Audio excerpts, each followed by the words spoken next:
আমার বাঙালি রান্নাবাটিতে আবার হাজির হয়ে গেলাম আরেকটা নতুন রেসিপি নিয়ে। আর আপনারা সকলে কেমন আছেন? ইনশাআল্লাহ আপনারা সকলে ভালো আছেন, আমিও ভালো আছি। আজকে আবার আমি একটা নতুন রেসিপি নিয়ে আপনাদের মাঝখানে হাজির হয়ে গেলাম। খুব গরম পড়েছে, তাই ভাবলাম গরমে একটু হেলদি চাটপাটা একটু রেসিপি দেখাই আপনাদেরকে। আজকে আপনাদেরকে আমি দেখাবো ভিন্ডির রেসিপি।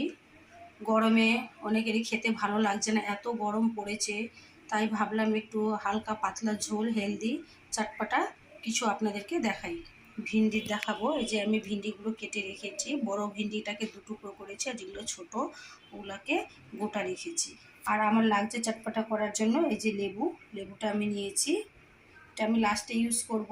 আর ফোড়নে লাগবে আমার এই যে কিছু মেথি নিয়েছি আমি অল্প করে, আর বেশি মশলা লাগবে না।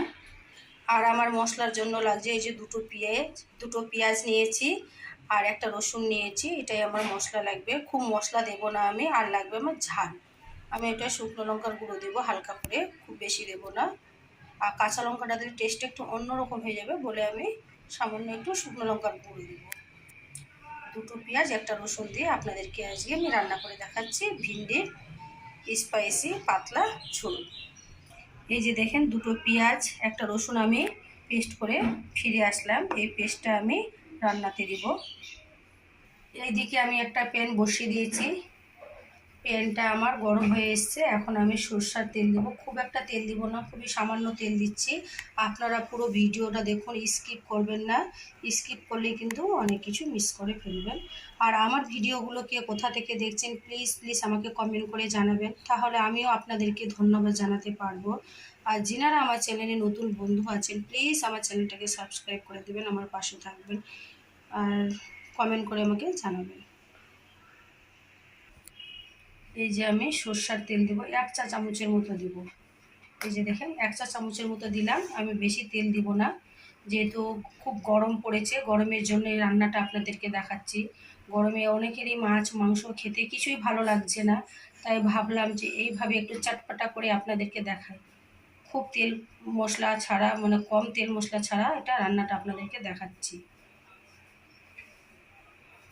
যিনারা চটপটা খেতে ভালোবাসেন তাদের জন্য এই রেসিপিটা।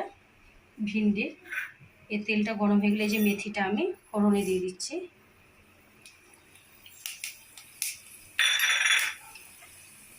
এখন আমি পেঁয়াজ বাটাটা রসুন বাটাটা দিয়ে দিচ্ছি।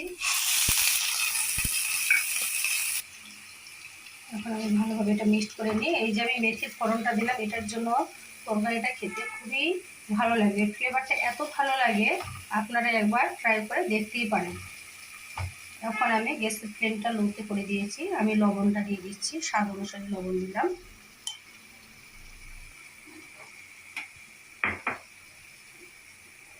এখন আমি হলুদ দিচ্ছি, যে হলুদ দিয়ে দিলাম।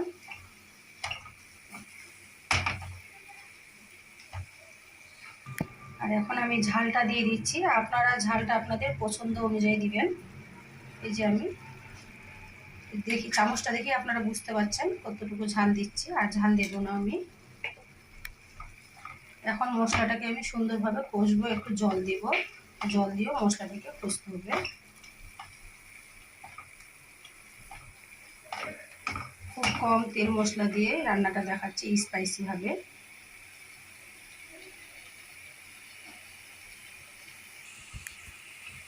এই রান্নাটা আমি আমার মায়ের কাছ থেকে শিখেছি। আমার মায়ের রান্না, এটা অনেক পুরনো রান্না, আমরা ছোটোবেলায় খেতাম, খুব ভালো লাগতো, এখনও ভালো লাগে। আমার বড় ছেলে খুব পছন্দ এই রান্নাটা, তাই ভাবলাম আপনাদেরকে আমি রান্নাটা দেখাই, হয়তো আপনাদেরকে ভালো লাগতে পারে। আর যেনাদেরকে ভালো লাগবে এই রান্নাটা ট্রাই করে দেখবেন, প্লিজ কমেন্ট করে আমাকে জানাবেন কেমন লাগলো আপনাদেরকে রান্নাটা। মশলাটাকে ভালোভাবে কষতে হবে, যেন মশলার গায়ে কাঁচা গন্ধ না থাকে।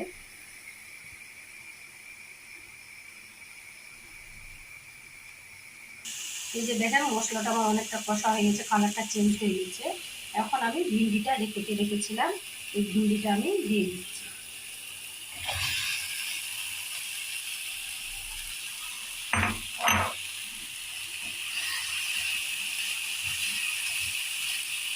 খুব বেশিক্ষণ নাড়তে হবে না, একটু সামান্য নেড়ে চেড়ে আমি জলটা দিয়ে দিব।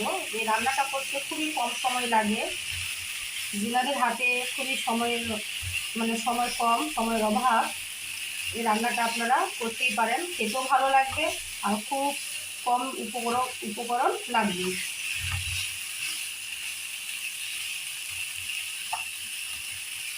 খুবই ইজিলিভাবে রান্নাটা হয়ে যায়, চটপটা, খেতে খুব ভালো লাগে। গরমে তো খুবই ভালো উপকার। ভিন্ডি খেতে প্রচুর পরিমাণে ভিটামিন আছে।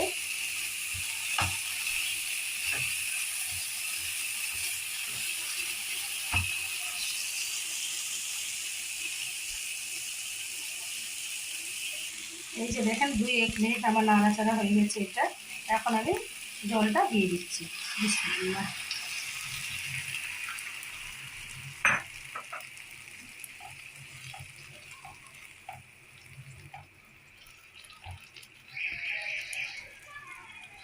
এই যে আমি জলটা দিয়ে দিলাম, বেশি খুব একটা ঝোল রাখবো না, কিন্তু এই ঝোলটাই খেতে খুবই সুস্বাদু লাগবে। আপনারা একবার ট্রাই করে দেখবেন। এটা আমার পারফেক্ট আছে। আর ভিন্ডি সেদ্ধ হতে খুব একটা সময়ও লাগবে না, খুবই তাড়াতাড়ি রান্নাটা হয়ে যাবে।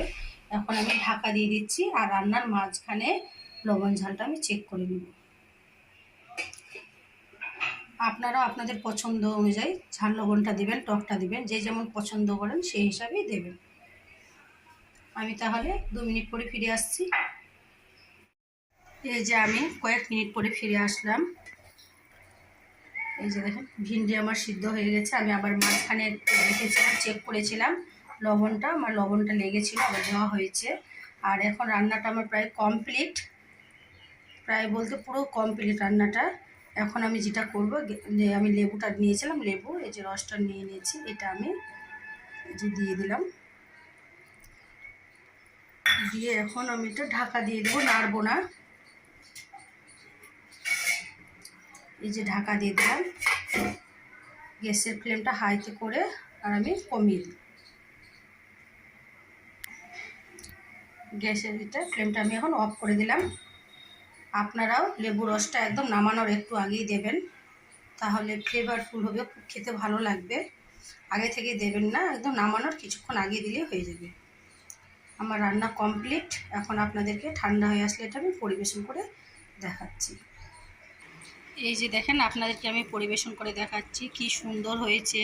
আর খেতে তো খুবই ভালো লাগে, একদম পাতলা ঝোল ভিন্ডির, এইভাবে মানে চটপাটা ভিন্ডির পাতলা ঝোল খুবই খেতে ভালো লাগে। স্বাস্থ্যকর খাবারটা, গরমে তো অনেকেরই মাছ মাংস খেয়ে খেয়ে একদম মুখে স্বাদ থাকে না, তাহলে আপনারা এই রান্নাটা একবার ট্রাই করে দেখতেই পারেন। আমার তো খুব পছন্দের খাবার এটা, আপনারাও একবার ট্রাই করে দেখতে পারেন। যিনারা ট্রাই করে দেখবেন কেমন হয়েছে রান্নাটা, আপনাদেরকে কেমন লেগেছে, প্লিজ আমাকে কমেন্ট করে জানাবেন। খুবই কম সময়ে রান্নাটা হয়ে যায়, অল্প কিছু উপকরণ দিয়ে। দেখলেই নি তো আপনারা কত কম মশলা দিয়েছি আমি, আর তেলটাও কতটা কম দিয়েছি। এটা আমার মায়ের রেসিপি, তাই ভাবলাম আজকে আপনাদের মাঝখানে নিয়ে এটা আমি এসে হাজির হই রান্নাটা নিয়ে।